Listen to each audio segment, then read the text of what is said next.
Changing glow plugs. Range Rover.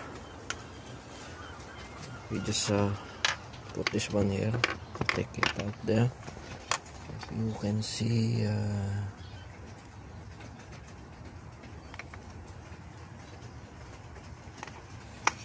and yeah, there's a bolt here. I'll just remove so you can put out.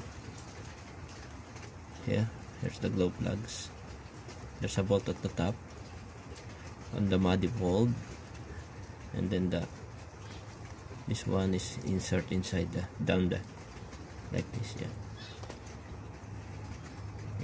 Yeah, like that, going inside.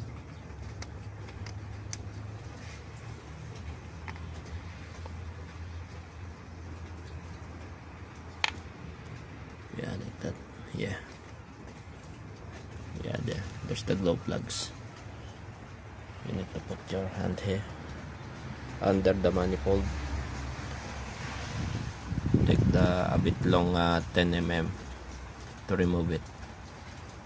I just remove this bolt at the top,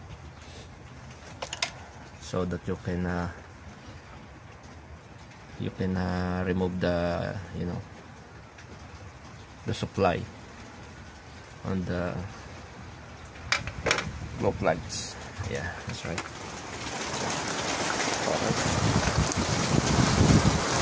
Range Rover Evoque.